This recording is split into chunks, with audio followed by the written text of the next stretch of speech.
Welcome to the DunnWisdom Morning Show. My name is Melissa P. Dunn. I'm the CEO of MD Marketing Network, the founder of DunnWisdom, and a candidate for Lauderhill City Commission seat number 2.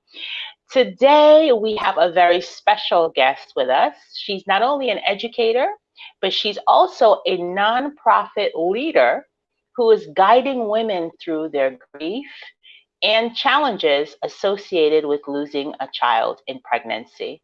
Ladies and gentlemen, please help me welcome our guest today, Ms. Latoya Pinnock-Wilson. Good morning.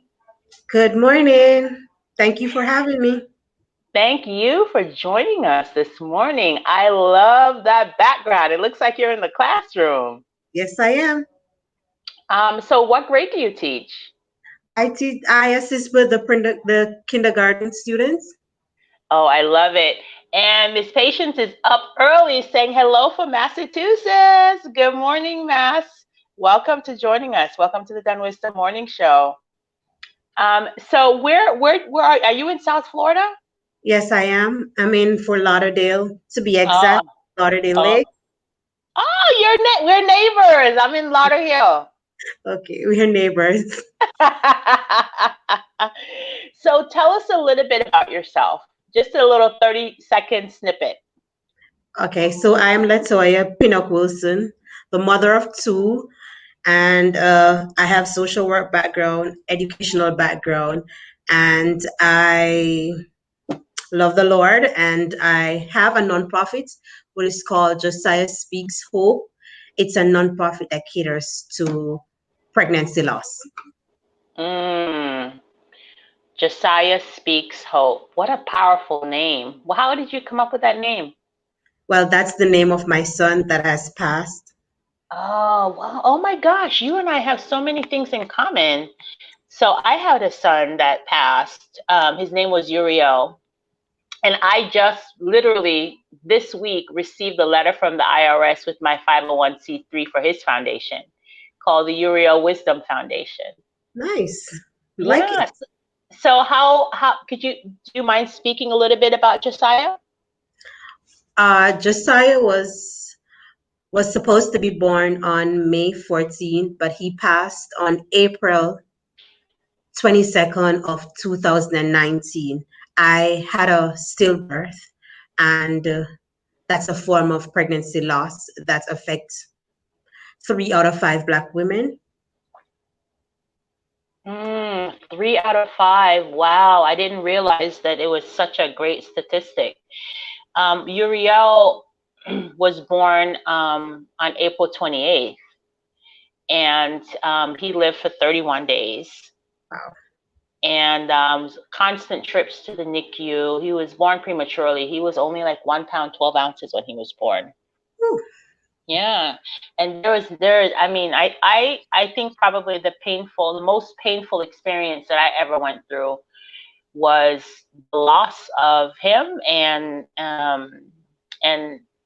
you know, I don't know if you've seen the controversy on John Legend and Christine Teague. She just recently experienced a stillbirth, and she posted a picture on Instagram of her holding her baby, and people were up in arms, like how could she possibly post a picture of a dead child? And I have to tell you, I have a photo of me holding my son, and it's something that I cherish. Do you have a photo too?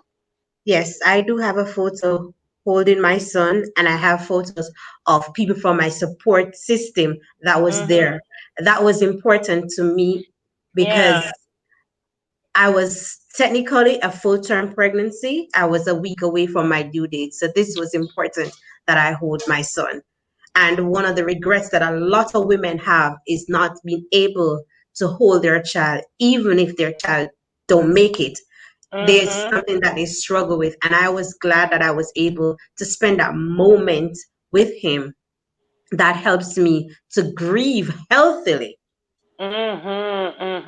What was your grieving process like? Hard. Yeah. Very hard, very traumatic. It was a struggle because it was not the norm for the people in my circle. No one have experienced anything like that. And so it was new. So it was hard.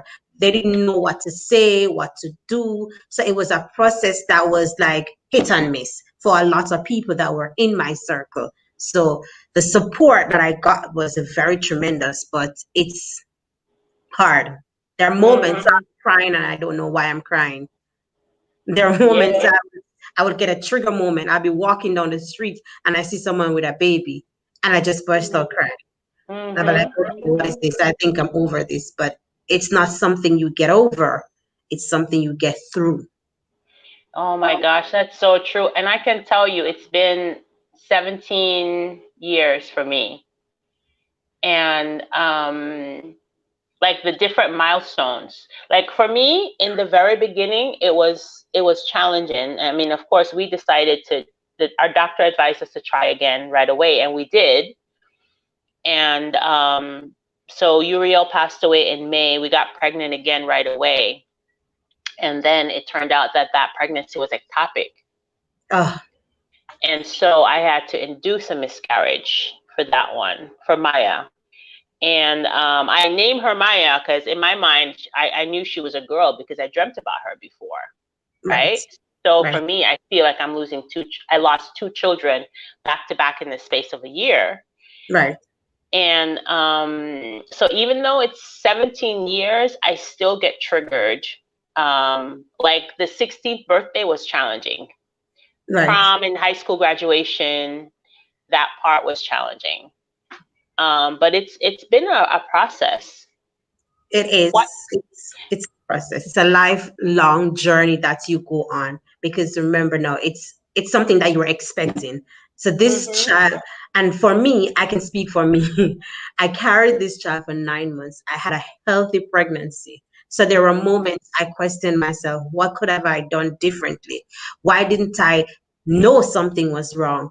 And that's something that will eat us up alive as women if we stay in that space. We have to be deliberate to say, okay, there's nothing, because that's what my doctor told me. There was nothing, absolutely nothing that I could have done differently. I did everything right, So we have to accept that things happen. Some of them we can't explain, some we can do, because there are some ways a woman can prevent herself from having a pregnancy loss by doing the right things, eating properly, exercising, keeping their minds at a space that is positive and all of that. And you can do all of that and still have a loss. Right. Well, my situation was a little bit different because I had uterine fibroids. And I didn't know. I didn't know I had fibroids until I got pregnant. And then my doctor, upon the examination, so the fibroids actually were growing faster than the baby in a sense, and taking up all of that space. So I literally spent, of my 5.5 months of pregnancy, I spent probably 4 of it in the hospital. Wow. Really trying to hold on to this child. And yeah, it was a challenge, but I'm really grateful that I had a praying mom and a supportive family, and my friends were amazing. I had a lady on the show this past Friday. Her name was Eddie Manzo. She was on the show last Friday, and she was there with me. We lived in New York, so she was in the hospital. It was, the support system helps. It does. And that's one of the things that is, in going through my grief, I had nowhere to go, like professionally. And I was a little upset because of the process from the hospital, going home, breaking the news to my family. I have a son that is older. I didn't know how to break the news. And the system didn't provide that kind of support.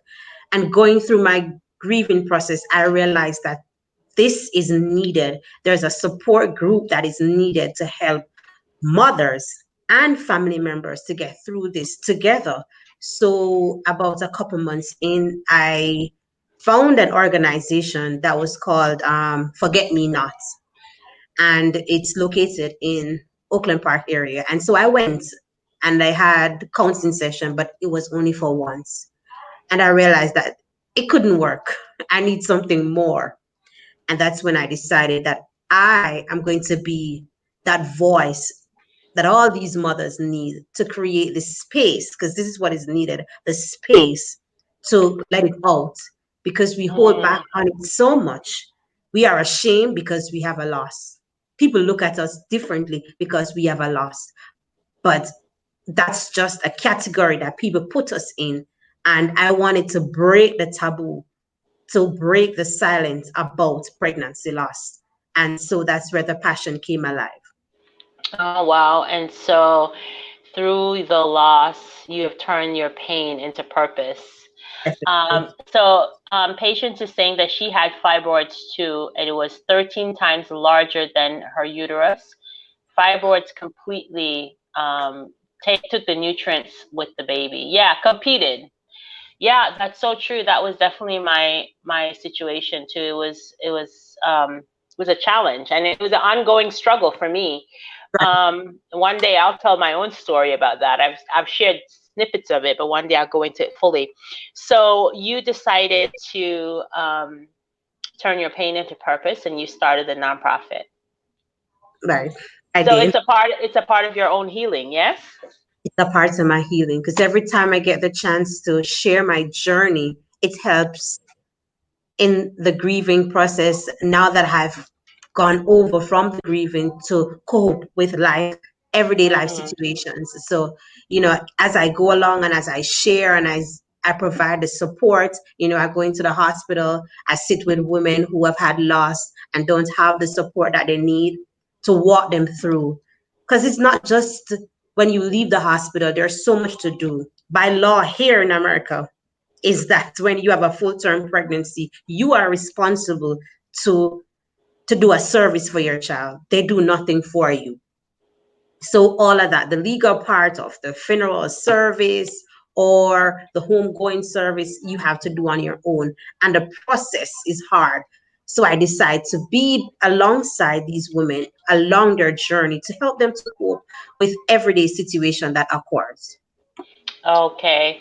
And so how do you find about the women? You get a referral from the hospital? Well, I am working now presently as a woman advocate with the Broward County Hospital. The health departments, they have a system where every 3 months uh, they check on women who have had loss, because they have to enter it into their database, what caused the loss, and if it's preventable, they work at preventing the problem. So I work along with that group, and they would give out information, and I would try to reach out to these ladies in different ways that I can. Okay, that's beautiful. And so how has the nonprofit work helped you in your own grief? It helps me to learn more about Latoya. There were points in my life where I wouldn't express my grief. I wouldn't express how I feel. I would be like, people would ask me, "How are you?" And I'm okay, I'm good. But deep down inside, I want to say I'm angry. So it allows me to learn more about Latoya, the things that I didn't even know that were there, the issues that I thought that were gone and dealt with. It raises them to the forefront, and I had the opportunity of dealing with them. That's beautiful. I'm so grateful that you decided to um, kind of take on the responsibility of being a voice and a light, even in the midst of your own pain, in the midst of your own darkness. I know the tremendous amount of energy that that takes. And so, on behalf of all of the women that you've helped and all of the women that you will help in the future, I just want to say thank you. I I'm aware of how much energy it took, particularly so early on in your grief, Yes. to be able to do that. I think that brings, one of the questions that I always asked myself, well, not always, because I knew the answer. I always had a really strong faith. But one of the questions that I always said was why, God? Why? Why? And for me, the answer has been, well, he came to you for 31 days. And the impact that those 31 days will have will be felt for generation because of the work that was inspired through his pain. Definitely. Definitely. He graced And the opportunity upon me because he know I was able to. Even when I mhm, think I'm not able to, he gives me the strength. So I have that faith. My faith level is at the point where, okay, God, you allowed this to happen. And with my experience, it's unique. I have been married for 18 years and I've been trying to have another child for 12 years. And at the 12th year, I got pregnant. 9 months later, I lost my son. So I say, okay, God, what is this? But he know that I have the ability to go out there and make a difference. And our organization is not about the amount of people you encounter, it's the amount of life that you impact. We're about the impact and not about the amount of people who like or see what you're about. It's about the impact. And if it's one family that I touch, one family that I help to get through this daily, I'm good. beautiful. So you guys, I want you to share this video, please. You never know who on your timeline needs to hear this message of hope this morning and need to access the services that is being provided by this nonprofit organization. You know, sometimes there are people in your life that's hurting and they say nothing. Yes. But hearing a message like this could really touch them. So please go ahead and like and share this video right now. So what are the tips that you offer a woman who is grieving? Don't keep to yourself. Own your emotions. Own them. This is how I'm feeling today. I might not be at my highest peak, and it's okay. If you love me enough, you will allow me to cry today. If you love me enough, you will allow me to talk about the death of my child today, because tomorrow I will feel better. But today I'm not doing so well. And it's okay to not be doing well today. You're not always going to be in the same space forever. It takes time because some of us rush our healing process. So, what I would say is own your emotion, talk about it. Don't be afraid to say, I need help. I need help is very important. And that was something that I had to learn. And just saying it and getting the right kind of help and support, you will grow tremendously. And your faith is most important. Faith, Mm, knowing that there is a bigger picture. This is just mhm, this, there's a bigger picture. And God has the blueprint. And we just sometimes have to trust, most times have to trust the blueprint, even though we don't understand it. So that's just, mm, my thing. Trust God, express yourself, own your emotion. Today, Latoya, is feeling good. Today, Latoya, is feeling very emotional. Today, mhm. I'm okay. Tomorrow, I Right. will be better. So own it. Take control. Don't allow anyone to define who you are. Don't allow anyone to tell you, just get over it. No, Mhm, no. mhm. Yeah, it's a process. It's a process, and so I have a question for you, Latoya. You Sure. mentioned that you're welcome, Patrice. Good morning to you too, Key. So you mentioned that you had a grown child, a son, Yes, an older son, and then you and yes. your husband had been married for 18 years and trying for 12 before you got pregnant with your baby. How was the grieving process for them, for your son and your husband? Oh, well, my husband is not a talkative type, and at that stage, he just shut down. Mm, He says nothing because one of the other thing is that men grieve differently from women yeah. in their own way. And women, we want to talk about it. We easily open up to others, but men, they just shut down. And we have to understand that too. And that is a part of owning the way you feel. And so he shut down. He didn't want to talk about it. He was very disappointed. And with my son, he was very disappointed. He said a lot. Some of the questions, he asked a lot of questions. Some I could answer and some I couldn't. But I was honest. I would say to him, I don't know what to say today, Joshua. I don't know why it happened. I can't explain to you medically, because for me, medically, there was no reasoning why Josiah died. It's not like other women, they can say, oh, they had high blood pressure or they had complication. My doctors couldn't find anything medically wrong. So there were questions that he had, open questions, and I couldn't answer. And I was honest. We have to be honest. Say, I don't know. I'm still trying to figure it out. But as I go along, I tell him God knows, God understand.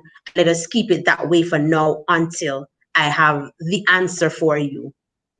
How old was he when Josiah passed? He was 11. Oh, so big enough to have sense and really. Yes. So that was his first exposure to grief Right. and loss in that way. Loss. And one of the hardest things for him was, sometimes we take for granted that children don't understand what's going on. So upon planning the Thanksgiving service for Josiah, I went to the morgue, the funeral home, to do arrangements, and he was with me. And in the midst of my own emotion, I was talking to a friend on the phone. I was like, "Oh, I'm gonna do a cremation." She was like, "Okay, so what's cremation?" So I was explaining to her, forgetting that he was in the car. And I was like, "Oh, they're going to just burn. They're just going to burn the body." Melissa. Oh, Lord of mercy! I can just imagine. I don't know what happened. We parked and we were there. He came out of the car and he ran in the parking lot and he started screaming. And I'm like, okay, what is going on? I had to get him. I had to, hold him, hug him, and ask him what is going on. And I had to put my feelings aside and figure out what was wrong with my living child. Yes. I said to him, "What's the problem?" And his reaction is, "Why are you going to burn my brother?" And I'm like, I couldn't answer. I was dumbstruck. I'm like, I said, "I'll tell you later, but I love you. And, you can talk to me. You can tell me what's going on in your mind."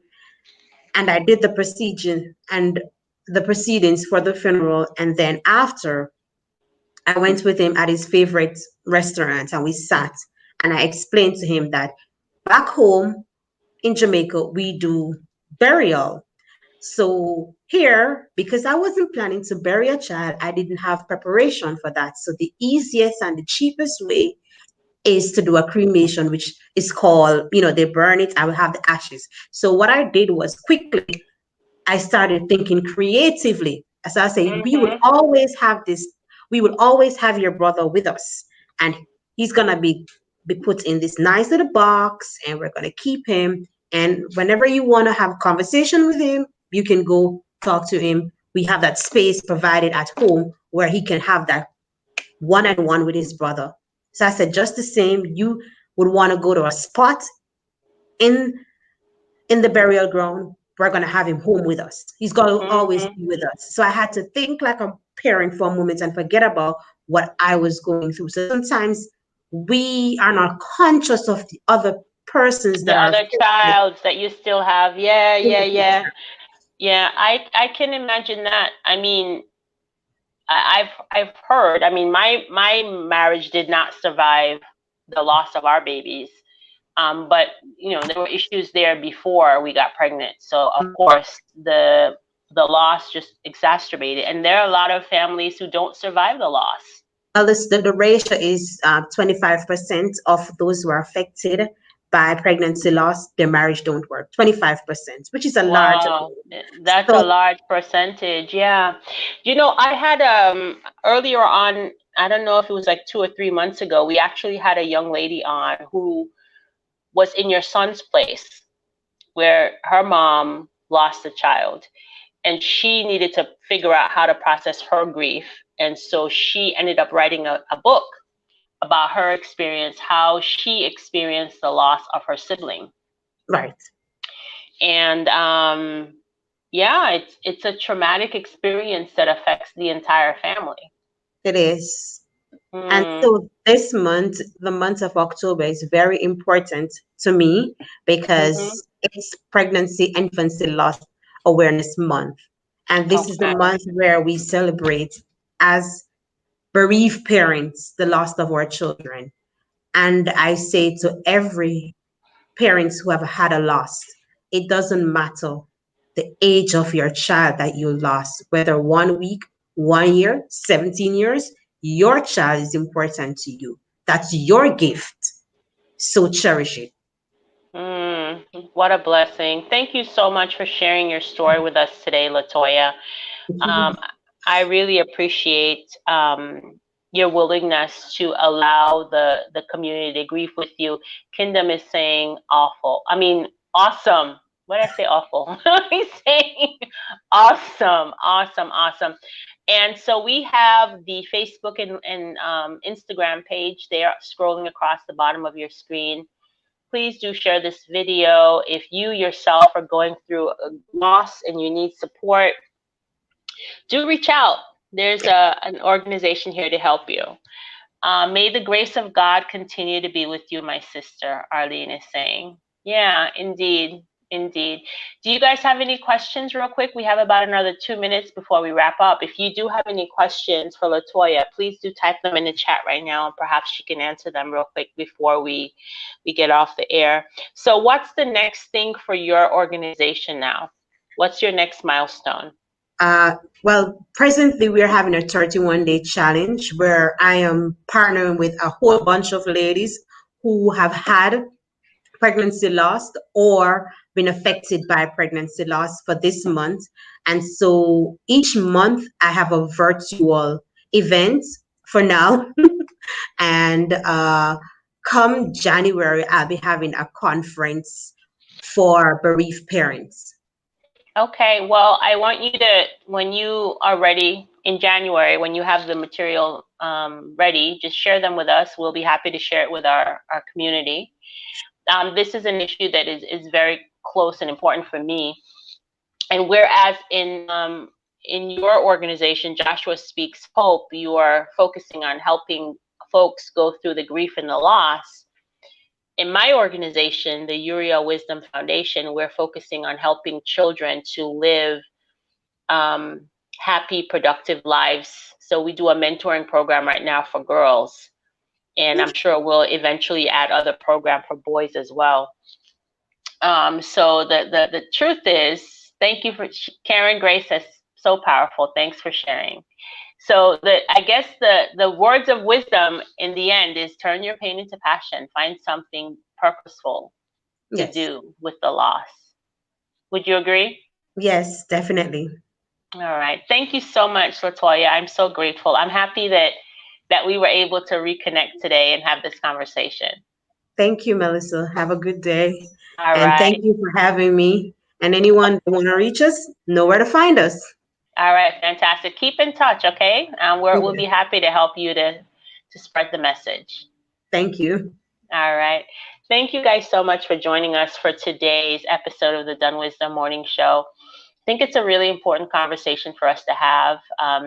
You heard the statistics, and it's important for us to allow folks the opportunity to process their emotions and to grieve accordingly. And for us to understand that when loss happens, it happens to all of us. And so, well, I'm feeling a little emotional myself, but thank you for joining us today. I'll be back tomorrow with another episode of Talk to Coach Dunn Thursday. Be well. Remember, be kind and loving to yourself today. It's important, and you deserve it.